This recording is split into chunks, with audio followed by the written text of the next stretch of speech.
네, 이제 기나긴 이 데살로니가전서의 서론이었던 1장부터 3장까지의 내용이 끝이 나고 오늘부터는 그 교회가 가지고 있었던 문제, 이렇게 해결해야 할 그 어려움들 이런 것들에 대해서 바울이 하나의 이 해결책을 주는 그러한 내용으로 이제 4장과 5장이 이어지게 됩니다. 디모데가 이 사람들을 방문했을 때 그렇게 우리를 바울이 생각해 주는군요 라고 하는 기쁨도 있었겠지만 동시에 질문도 굉장히 많았을 겁니다. 살아가면서 겪는 그 어떤 문제들, 삶에서 떠오르는 질문들 이런 것들이 많았는데 뭐 물어볼 사람이 있어야 물어보죠. 그러니까 자기들끼리 이거 어떻게 해야 돼? 라고 하던 중에 디모데가 온 겁니다. 그렇기 때문에 디모데에게 가서 우리가 이런 질문이 있으니 바울에게 좀 얘기해가지고 그 답을 좀 알려주십시오 라고 이제 아마 했을 겁니다. 그래서 디모데가 바울에게 가서 데살로니가 교회가 이러한 문제가 있고 이런 질문들이 있는데 그거에 대해서 좀 답을 달라고 합니다 라고 해가지고 바울이 이제 그들의 문제를 하나씩 다루기 시작합니다. 바울은 당시 교인들이 가지고 있던 여러 문제들을 해결해 가면서 하나님 나라의 백성, 하나님을 따르는 자는 어떤 삶을 살아야 되는가에 대해서 얘기를 하기 시작하는데요.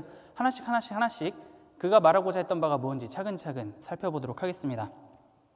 먼저 바울은 성적인 것에서 우리가 깨끗해야 합니다 라고 얘기를 합니다. 이 데살로니가라고 하는 도시는 우리가 한 2주 전까지 얘기를 나눴기 때문에 이제 기억이 좀 가물가물할 수 있어요. 그런데 로마의 영향권 안에 있던 그러한 도시였습니다. 그런데 로마의 문화 중에 이 남성에게 있어서 성적인 자유가 굉장히 좀 자유롭게 주어졌던 것이 하나의 특징이었습니다. 우리 청년분들이라 이게 좀 안 와닿을 수 있는데요. 저로 이제 예시를 들게요. 제가 지금 결혼을 했죠. 결혼했으니까 아내가 있어요. 그런데 이 당시가 로마 사회라면 제가 결혼한 아내한테 만족을 못하는 겁니다. 그래가지고 이제 이 여자 저 여자 이 사람 저 사람 그게 종이 됐건 노예가 됐건 아니면 네 집 다른 여자가 됐건 아니면 성전에 있는 창기가 됐건 아무 상관이 없습니다. 그냥 내가 하고 싶으면 하면 되는 겁니다. 그게 당시에 로마가 가지고 있던 성적인 문화의 특징 중 하나였습니다. 남편이기 때문에 가정을 꾸려야 되고 그 아내는 자녀를 생산해야 되는 그러한 서로 간의 책임과 의무는 있었지만 그 외에 남자에게는 무제한의 그 어떤 성적인 자유가 주어졌던 게 로마 시대의 남성들의 삶이라고 할 수가 있는 거죠. 그러니 내가 하고 싶은 대로 내가 하겠다는데 이게 뭐가 문제인데? 라고 하는 그러한 질문들을 이 사람들이 가지고 있었던 것 같아요. 아니 뭐 이제 좀 예수 믿으면서 내가 내 하고 싶은 대로 좀 살고 좀 재밌게 해볼라 했는데 뭘 자꾸 이렇게 하지 말라는 것도 많고 왜 이래? 라고 하니까 그거에 대해서 바울에게 질문을 하기 시작하는 거죠.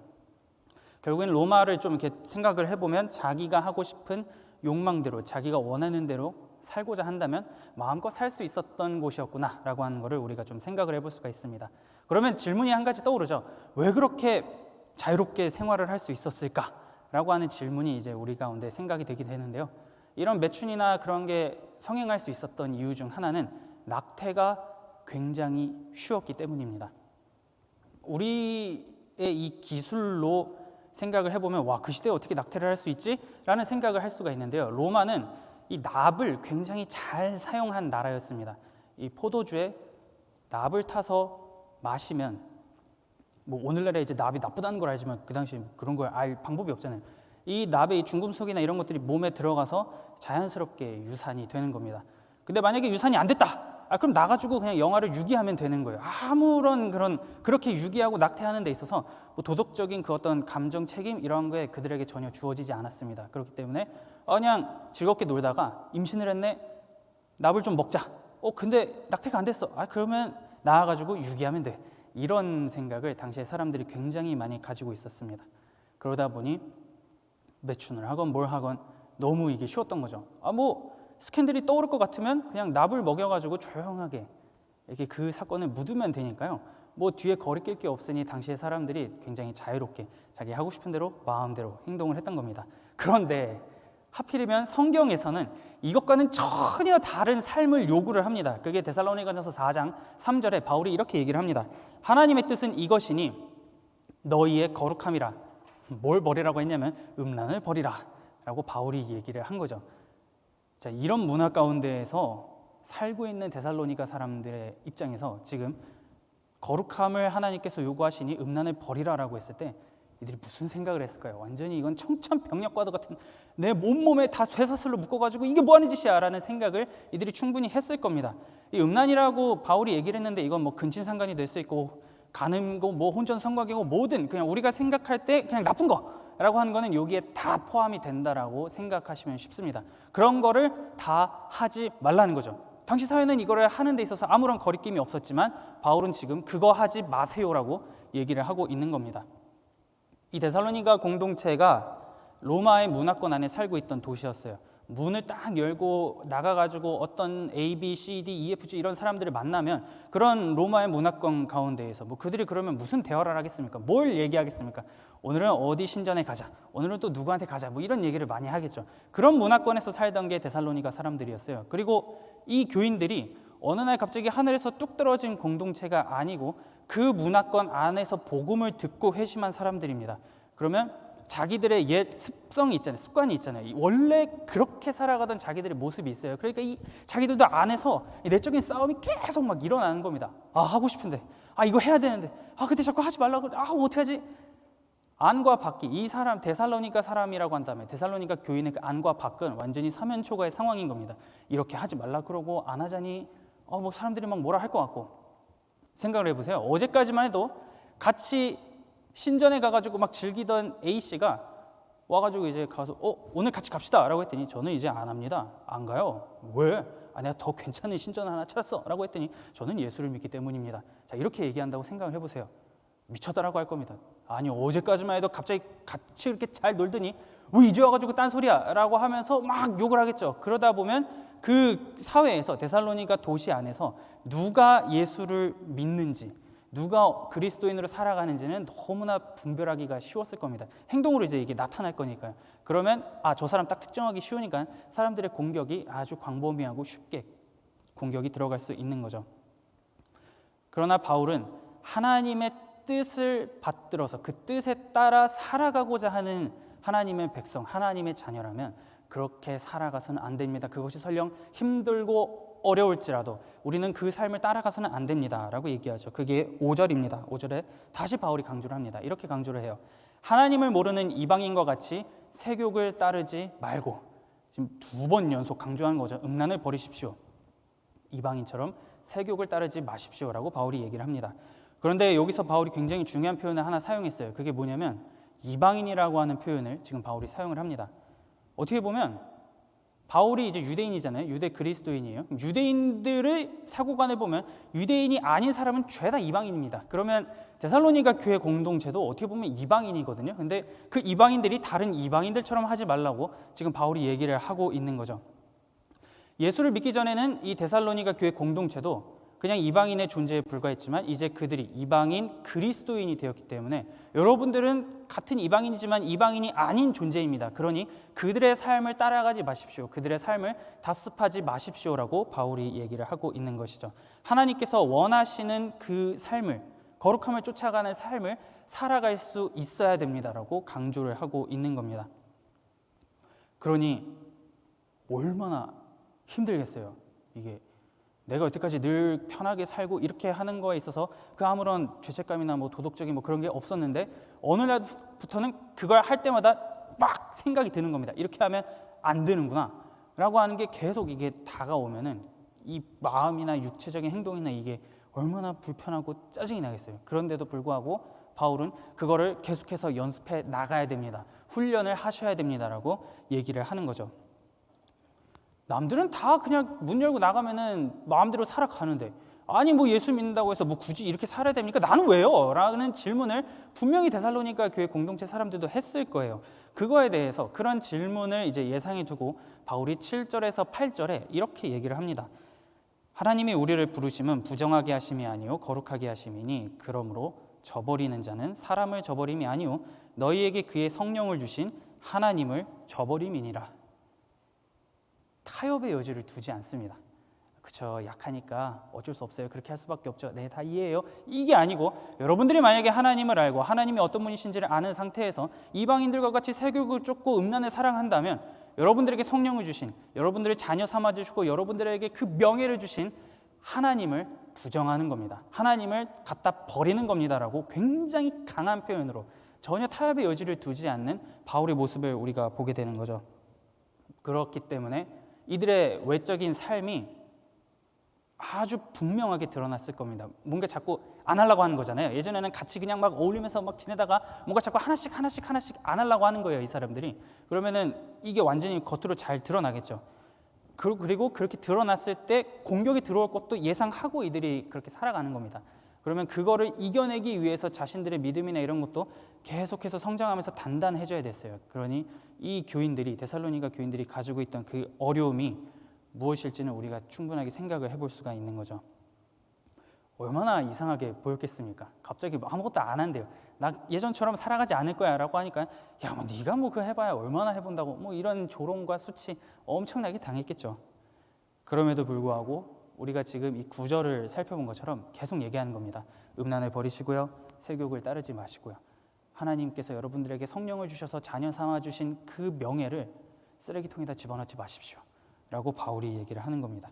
그리고 만약에 여러분들이 그런 음란한 삶을 살기를 계속해서 추구한다면, 이방인과 다른 모습의 삶을 보여야 함에도 불구하고 이방인의 모습을 따라가면서 형제를 해하고 그들을 아프게 한다면 그거 하나님이 다 하나 둘씩 세고 계십니다.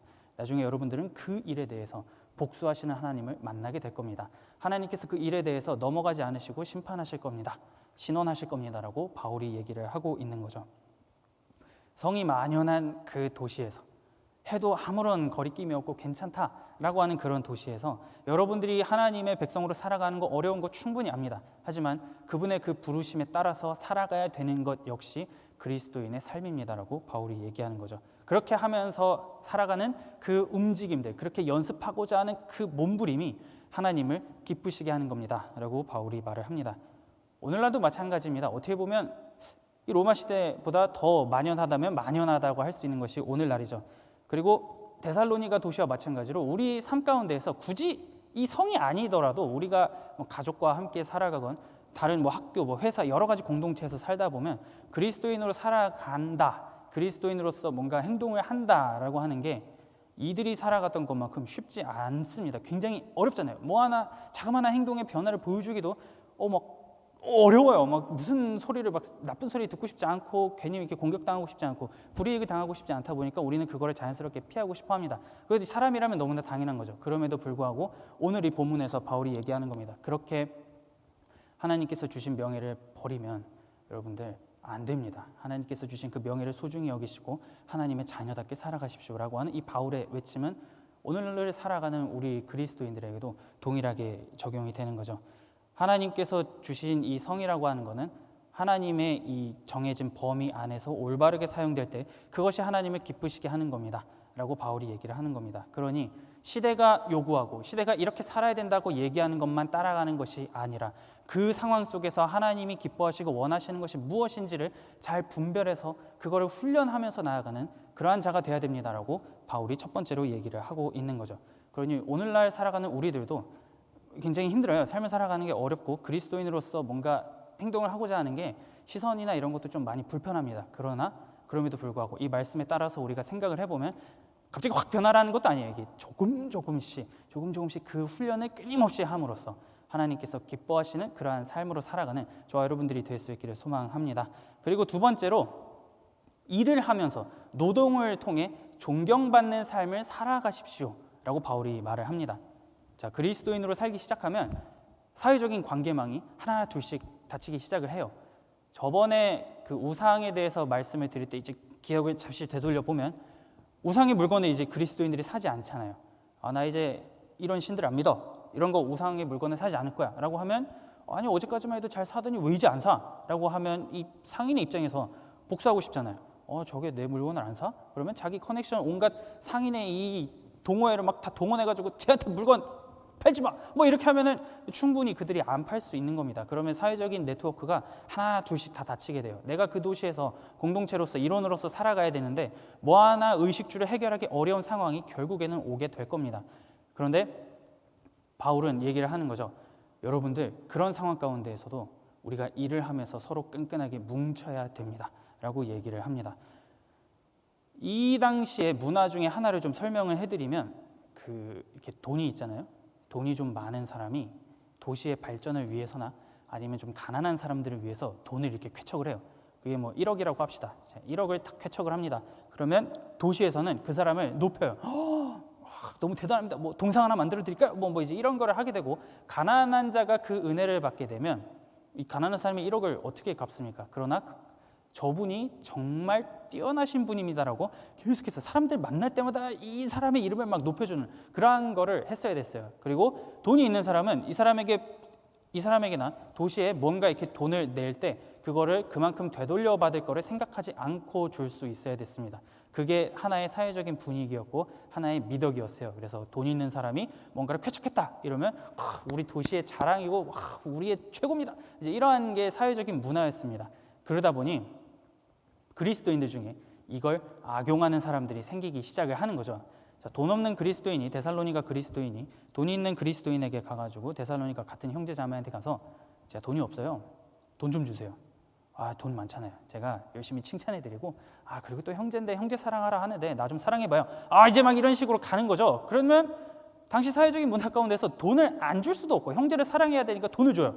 한 번, 두 번, 세 번, 네 번 이게 계속 반복된다고 해보세요. 저 사람이 계속 그냥 빨대를 꼽아가지고 막 피를 쪽쪽쪽쪽 빨아먹는다고 생각을 해보면 뭐라고 말은 하고 싶은데 형제를 사랑하니까 말은 못하겠고, 근데 이 사람 볼 때마다 막 짜증나고, 이런 서로 간의 불편한 관계가 이 교회 공동체 안에 있었던 것 같습니다. 그 사회적인 시스템을 악용하는 사람들이 존재했었다는 거죠. 그렇기 때문에 그런 그들을 향해서 바울이 여러분들 일을 하셔야 되고요. 뭐 이렇게 자꾸 그런 식으로 법을 악용하면서 살아가지 마세요. 그 사람들의 그 당시의 시스템과 미덕을, 사람들이 좋아하는 그 미덕을 악용해가지고 돈 있는 그리스도인들의 모든 걸 다 거덜내듯이 살아가지 마십시오라고 바울이 얘기를 합니다.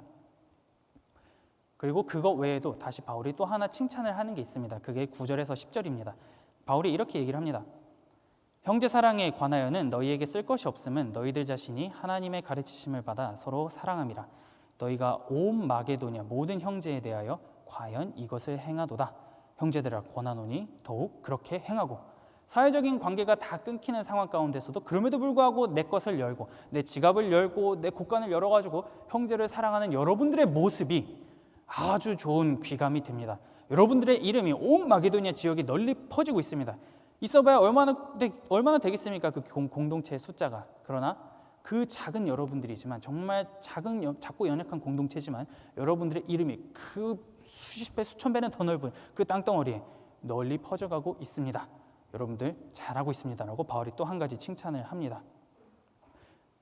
그러니 칭찬은 칭찬대로 하지만 이렇게 열어주는 지갑을 여는 분들은 정말 잘하고 있지만, 반대로 그거를 악용해서 어쩔 수 없이 가난해서 어쩔 수 없이 신체적인 문제 때문에 일을 못하는 사람은 도와주는 게 맞아요. 그러나 그럼에도 불구하고 그냥 칼량처럼 지내면서 그냥 저 사람한테 빌붙어가지고 모든 걸 다 뜯어먹겠어 라고 하는 사람들을 향해서는 나가서 일을 하십시오라고 바울이 얘기하는 거죠. 왜 그러냐면 우리가 기억을 해볼게요. 데살로니가 교인들하고 바울이 지낼 때 좀 기억을 되살려보면 바울이 돈을 받은 적이 없습니다. 이들이 뭔가 돈을 모아가지고 이렇게 헌금하고 싶었어도 바울이 괜찮습니다. 우리는, 나와 디모데와 실라는 스스로 일하면서 돈을 벌 수 있습니다. 그래가지고 자기들이 일을 해서 벌어서 필요한 경비를 막 다 채웠어요. 바울이 그걸 얘기하면서 그 우리의 모습을 기억하시고 우리의 본을 따라 주십시오라고 얘기하잖아요. 동일하게 얘기를 하는 겁니다. 우리의 모습을 보았고 우리가 같은 형제 자매라면 여러분들 어떻게 살아야 되는지 아시겠죠? 노동을 통해서 여러분들 스스로 일하기 시작하십시오라고 바울이 얘기를 하는 겁니다. 그러면 재정적인 것도 해결이 되기 때문에 더 삶이 어려운 형제자매를 도와줄 수 있으니 사회의 법을 여러분들 마음대로, 사회의 그 시스템을 여러분들 마음대로 막 악용하지 말고 노동을 통해서 모든 필요를 채우십시오라고 바울이 얘기를 하고 있는 거죠. 이 문제가 계속해서 사회적인 문제가 되었다라고 하나의 예를 들어서 제가 저번에 한번 설명을 드린 적이 있습니다. 떠돌이 철학자들 혹시 기억하시나요? 이 도시 저 도시 돌아다니면서 괜찮은 돈 있는 사람 딱 한 사람만 잡으면 내가 그냥 평생 먹고 살 수 있어 라는 생각을 가지면서 문제가 생기면 그 도시를 도망가는 이러한 떠돌이 철학자들, 떠벌이들이 있었다라고 말씀을 드렸죠. 바울이 그런 모습처럼 보일까 봐 두려워가지고 걱정이 돼서 여러분들 그거 아니었던 거 기억하시죠? 라고 쭉 자기 변호를 했던 것도 우리가 살펴보았습니다. 그 모든 것을 바울도 알고 이 공동체도 알고 있기 때문에 바울이 다시금 강조하는 거죠. 여러분들이 만일 계속해서 형제 자매에게 빌붙어서, 돈 있는 형제에게 붙어서 돈 있는 자매에게 붙어가지고 그 모든 거를 빨아먹듯이 움직인다면 그게 바깥 사람들이 볼 때, 외부인의 시선으로 볼 때 떠돌이 철학자들이 하려고 하는 그 행동, 그리고 사회에서 그거를 악하게 이용하려고 하는 다른 수많은 사람들과 여러분들이 도대체 다를 게 뭡니까? 라고 바울이 얘기를 하는 겁니다. 그래서 충실하게 일하시고 스스로의 필요를 채워가시고 그 일한 돈으로 형제자매를 사랑하십시오 라고 얘기하면서 12절에 이렇게 얘기를 합니다. 외인에 대하여 단정히 행하십시오. 바깥 사람들이 볼 때, 믿지 않는 사람들이 볼 때, 외부에서 여러분들을 볼 때 여러분들의 모든 행동들은 단정할 수 있어야 됩니다. 그들과 달라야 됩니다 라고 하는 것을 이들이 지금 가지고 있는 두 가지의 큰 문제, 성과 이 노동, 돈에 대해서 바울이 딱 두 가지 포인트를 찝어내며 그리스도인이 어떻게 살아야 되는가에 대해서 얘기를 하고 있는 거죠. 그리스도인의 행동은 달라야 됩니다. 외부의 시선이 우리와 다를 바 없어. 외부 시선에서 외부에서 우리를 볼 때 야 쟤네나 우리나 도대체 뭐가 달라? 믿고 있는 신만 다르잖아 라고 하는 것이 아니라 행동이나 뭔가가 우리랑 좀 달라. 뭔가 좀 대단한 것 같아. 뭔가 단정해. 이런 식으로 다른 외부의 평가를 여러분들이 이끌어낼 수 있어야 됩니다라고 바울이 얘기하는 거죠. 그렇기 때문에 우리들 또한 여러 가지 삶의 일상들이 있잖아요. 그 장소에서 살아가면서 내가 할 수 있는 것이 무엇일까? 정말 작은 움직임이고 작은 힘이지만 이걸 가지고 내가 주어진 그 삶의 영역에서 내가 근면성실하면서 살아갈 수 있는 방법이 무엇인가? 이거를 우리가 끊임없이 고민하면서 그 삶의 자리에서 이거를 실행해야 된다라고 하는 것을 이 바울의 메시지를 통해서 우리가 볼 수 있습니다. 그리고 그런 행동들을 통해서 하나님께서 창조하신 이 창조 세계는 더욱더 아름답게 움직여 갈 것이고 그리고 우리들의 행동을 통해서 하나님께서 영광을 받으실 겁니다 라고 바울이 얘기를 하는 거죠. 그리고 마지막으로 종말에 대해서 굉장히 좀 심각한 주제를 바울이 얘기하는데 최후의 날, 그 종말에 대해서 바울이 바른 종말관을 넣어주는 그러한 내용으로 마지막으로 이 얘기를 마무리하게 됩니다. 당시의 사람들은 오늘날 우리는 이렇게 생각을 하잖아요. 죽으면 천국 간다, 하나님과 함께 영원히 산다, 이런 생각이 있지만 이 당시의 사람들이 대표적으로 생각하는 거는 죽으면 나는 원자가 돼서 그냥 흩어지니까 끝난다 라는 거를 가지고 있었습니다. 죽으면 아무것도 없다 라는 거예요. 그러니까 오늘을 좀 의미 있게 살아야 되고 오늘을 가치 있게 살아야 된다, 이제 이런 생각을 사람들이 했습니다. 죽으면 뒤에 뭐가 없어요. 그럼 사람이 무엇이든 할 수 있겠죠. 뭐든지 할 수 있다라는 생각을 사람들이 가지고 있었습니다. 그러니 낙태하는 것도 너무나 쉬운 거고 영아 유기하는 것도 쉽고 길거리에 시체가 막 놔둔 다녀도 이거 좀 치워야겠다 이런 생각을 하지 않아도 되는 거예요. 죽으면 다 끝인데 어차피 끝나가지고 아무것도 아니는데 뭐하러 신경 써줘야 돼, 저 죽은 거를. 이런 식으로 사람들이 생각을 했다는 거죠. 그런 배경 속에서 그런 죽어가는 사람들을 보면 당시의 사람들이 얼마나 슬퍼했겠습니까? 죽으면 끝이니까 이제 만나지 못하고 이제 그냥 이걸로 아예 끝나서 탁 터져버리는 존재가 되니까 소망 없이 너무 꺼이꺼이 하면서 슬퍼하던 게 이 당시 사람들의 문화였습니다. 데살로니가 사람들도 그런 문화 안에서 원래 살았기 때문에 그거에 대한 생각이 좀 있었던 것 같아요. 그래서 재림 전에 예수님이 다시 오시는 거는 알겠는데 그 다시 오시기 전에 죽어버린 사람은 도대체 어떻게 되는 거지 하면서 소망 없이 막 슬퍼하는 그러한 사람들이 있었던 것 같습니다. 그래서 바울이 그런 사람들을 향해서 여러분 소망 없이 슬퍼하는 거는 그거 아닙니다 라고 바울이 이제 얘기를 하기 시작하는 거죠. 13절을 보도록 하겠습니다. 형제들아, 자는 자들에 관하여는 너희가 알지 못함을 우리가 원하지 아니하노니 이는 소망 없는 다른 이와 같이 슬퍼하지 않게 하려 함이라. 이게 여러분들 눈물 한 방울 흘리지 마십시오라고 얘기하는 건 아니에요. 슬퍼할 수 있어요. 누군가 소중한 사람이 곁을 떠나면 이제는 그래도 내가 살아있는 동안 만날 수 없다라고 하는 그 생각에, 그 그리움에 사람은 누구나 다 슬퍼합니다. 그거는 인간이라면 가지고 있는 당연한 감정이에요. 그런데 우리가 슬퍼함에도 불구하고 우리들 믿는 자들은 한 가지 소망을 가지고 있잖아요. 다시 만날 거다라고 하는 그 소망이 있기 때문에 우리는 슬프지만 주어진 하루하루를 그래도 힘을 내어서 살아갑니다. 하지만 이 당시의 사람들은 죽으면 끝이고 아무것도 없기 때문에 그냥 다 끝났어 하니까 그냥 소망 없이 슬퍼하는 거죠. 그런 식으로 슬퍼하지 마십시오. 슬퍼하는 방향을 좀 바꾸십시오라고 바울이 얘기를 하는 겁니다. 그리스도께서 고난을 받고 죽으셨어요. 하지만 부활하신 것처럼 우리들 또한 그분과 함께 합하고 그분의 옷을 입은 자들이기 때문에 이 땅 가운데 살면서 고난을 받고 죽는 건 맞지만 다시 부활할 겁니다. 그 부활의 소망을 갖고 사는 것이 우리들 그리스도인들이니 다른 소망 없는 저 이방인들처럼 너무 그렇게 슬퍼하지 마십시오라고 바울이 얘기를 하고 있는 거죠. 그렇기 때문에 아까 전에 13절에서 본 것처럼 죽은 자들을 형제들아, 죽은 자들에 관하여는 알지 못하기를 원하지 아니하노니라고 하지 않고 자는 자들이라고 잠자는 자들이라고 바울이 표현을 합니다. 잠을 왜 잡니까? 내일 깨려고 자죠. 자, 오늘이 주일이에요. 오늘 이따가 뭐 밤에 집에 들어가서 여러분들이 다 잠을 청하게 되면 한숨부터 나오게 됩니다. 내일이 월요일이잖아요. 회사에 출근해야 되고 학교에 이제 기말고사 시즌이고 이런 고통, 과제도 해야 되고 이런 여러 가지 어려움과 고통, 근심이 있지만 그래도 우리 잡니다. 내일 일어나야 되니까 자잖아요. 바울이 이런 동일한 개념을 죽은 자들에게 접목을 시키는 겁니다. 잔다라고 하는 건 언젠가는 깰 때가 있는 자들입니다. 그러니 이들을 다시 만날 수 있기 때문에 너무 슬퍼하지 마십시오 라고 얘기를 해요. 그리고 한 가지 더 무엇이 있냐면 이 사람들이 생각할 때 재림 전에 죽은 사람들, 예수님께서 바로 오실 줄 알았어요. 그냥 몇 년 안 돼서 바로 오실 줄 알았는데 이게 기간이 생각보다 길어지는 겁니다.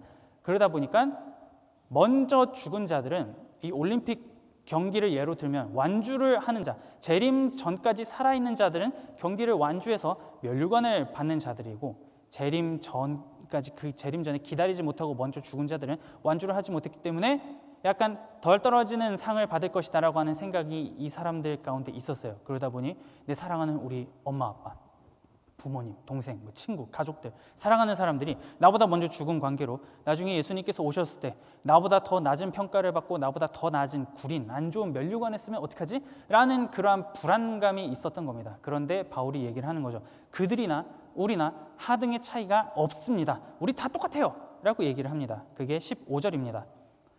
우리가 주의 말씀으로 너희에게 이것을 말하노니 주께서 강림하실 때까지 우리 살아남아 있는 자도 자는 자보다 결코 앞서지 못하리라.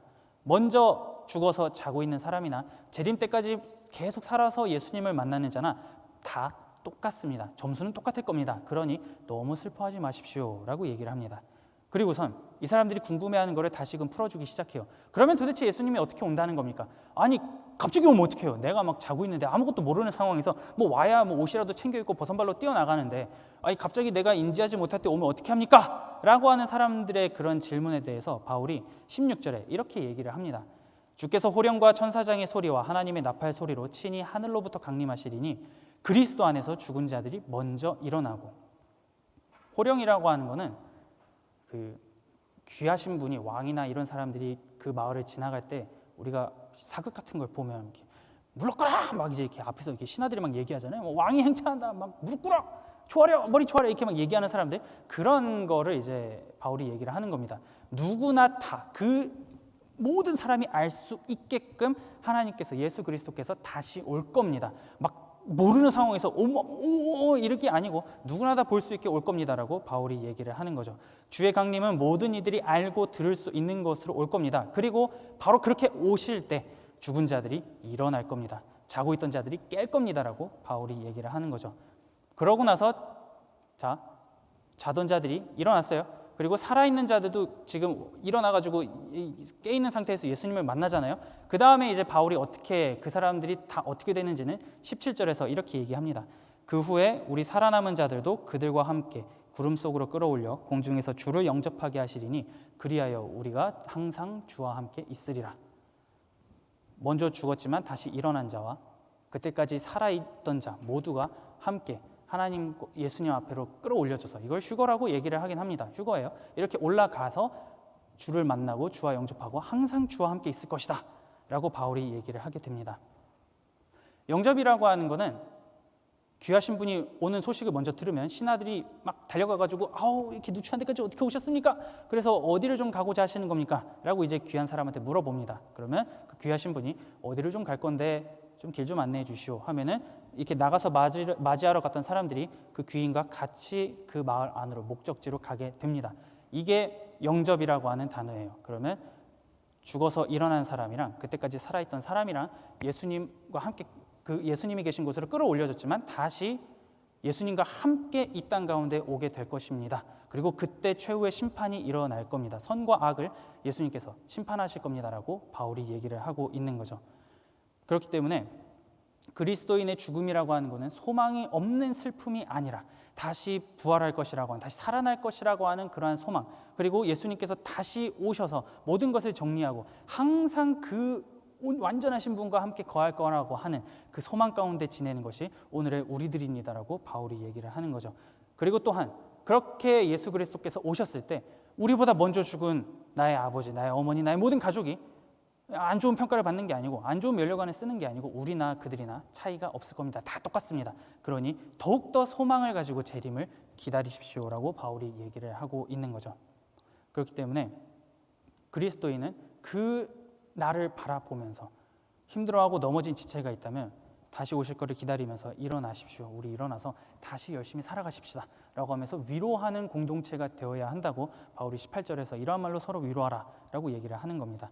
그렇기 때문에 우리들 그리스도인들에게 주어진 일들 너무나 분명한 걸 우리가 보는 거죠. 세상과는 시대가 요구하는 것과는 다른 흐름으로 다른 것들로 우리가 살아가야 돼요. 그러면 그렇게 살아가다 보면 막 얻어맞고 아프고 막 눈물을 막 흘립니다. 그러면 교회 공동체가 이제 그럴 때 굉장히 도움을 주는 거죠. 우리가 순이나 이렇게 도담대청으로 모여서 예배하잖아요. 그러면 나눔이나 이런 걸 할 때 살다가 너무 힘듭니다라고 하면 같이 위로를 해주는 겁니다. 우리가 다시 예수 그리스도께서 오실 그 날을 기다리면서 함께 살아가야 됩니다. 그 믿음과 소망을 가지고 다시 한 걸음 내디딥시다. 나도 힘들었지만 같이 기도해주는 형제자매가 있으니 힘을 낼 수 있습니다. 이런 식으로 서로 위로하면서 그 공동체를 주께서 다시 오실 때까지 쭉 굳건하게 이어서 함께 나아가라라고 바울이 얘기를 하는 겁니다.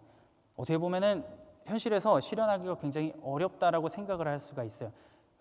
그러나 그럼에도 불구하고 그렇게 살아가기 위한 한 걸음의 발걸음, 이 움직임, 이 연습을 쭉 계속하라고 오늘 바울이 4장 가운데서 얘기하는 겁니다. 만약에 극단적으로 사람이 신앙이나 삶이나 이런 모든 면에서 극단적으로 치우치게 되면 어차피 종말이 올 건데 내가 뭐하러 열심히 살아야 되냐, 이 다 없어질 건데 내가 왜 그렇게 살아야 돼? 그냥 뭐 내 마음대로 살래. 아무것도 안 하고 그렇게 살아갈 수가 있고요. 종말이 없다라고 생각하면 그냥 막 지금 오늘을 즐겨야 되니까 그냥 내 마음대로 막 할 거야. 이런 식으로 사람이 극단적으로 막 움직이게 될 겁니다. 그런데 오늘 이 바울이 4장에서 얘기하는 걸 보면 현실 가운데에서는 하나님께서 원하시는 그 기뻐하신 뜻에 맞게 그 모습에 맞게 살아가는 것을 충실하게 살아가되 주께서 다시 오실 그 소망을 가지고 그때 우리가 함께 다 만나서 항상 단 한순간도 떨어지는 일이 없다고 하는 겁니다. 항상 주와 함께 거할 것을 우리가 바라면서 살아가십시오. 그거를 균등하게 가지고 살아가는 것이 그리스도인입니다 라고 바울이 얘기를 합니다. 그렇기 때문에 우리들에게 오늘을 살아가는 우리들에게도 필요한 것이 이런 신앙과 삶의 밸런스라고 하는 거죠. 우리가 그리스도인으로 살아가는 그 이유가 단순히 좀 착하게 살아야 되고 그냥 단순히 도덕적으로 좀 깨끗한 사람으로 살아가야 된다라고 하는 게 아니라고 하는 것을 오늘 이 말씀을 통해서 보게 되는 겁니다. 내가 왜 도덕적으로 살아야 되는가? 내가 왜 시대와 다른 삶을 살아야 되는가? 내가 왜 저들과 다르게 살아야 되는가? 라고 하는 그 질문을 우리가 던질 때 오늘 성경이 얘기를 해주는 겁니다. 외인에 대하여는 단정히 행하는 것이 그리스도인이고 그것이 하나님께서 기뻐하시는 뜻이고 그것이 하나님께서 우리들에게 원하는 거룩이기 때문이다 라고 오늘 이 말씀이 얘기하는 겁니다. 그리고 그렇게 살아가기를 힘쓰고 우리의 모든 달려갈 길을 마쳤을 때 그리고 그 먼 훗날 예수 그리스도께서 다시 오실 때 우리는 그 모든 것들을 정복하신 그 예수 그리스도와 항상 거할 겁니다라고 바울이 얘기합니다. 우리는 그런 소망을 품고 주어진 삶을 살아가야 되는 그런 의무와 책임이 있다라고 하는 게 오늘 말씀에서 얘기하고 있는 것이죠. 이거를 살아가기 위해서 각자가 너무 잘 알 거예요. 그 삶을 살아가기 위한 긴장, 아픔, 어려움 있는 거 누구나 다 압니다. 그러나 그럴 때에 공동체가 그거를 위로해주고 서로 세워주고 또 그렇게 살아가기를 힘쓰면서 나아갈 때 그리스도인의 모습이 오늘날의 우리들의 모습이 다른 사람들이 바라볼 때 뭔가 다르다. 근데 왜 달라? 라고 했을 때 재림에 대한 소망이 있기 때문입니다. 그리스도가 다시 오실 것을 믿기 때문입니다. 라고 고백을 하면서 단순한 도덕적인 삶만을 추구하는 것이 아니라 재림의 소망을 가지고 신앙과 삶의 균형 있는 그 밸런스를 맞춰가면서 주께서 부르시는 그 날까지 우리가 함께 합력하여서 달려갈 수 있는 저와 여러분들이 될 수 있기를 마음 다해 축복합니다.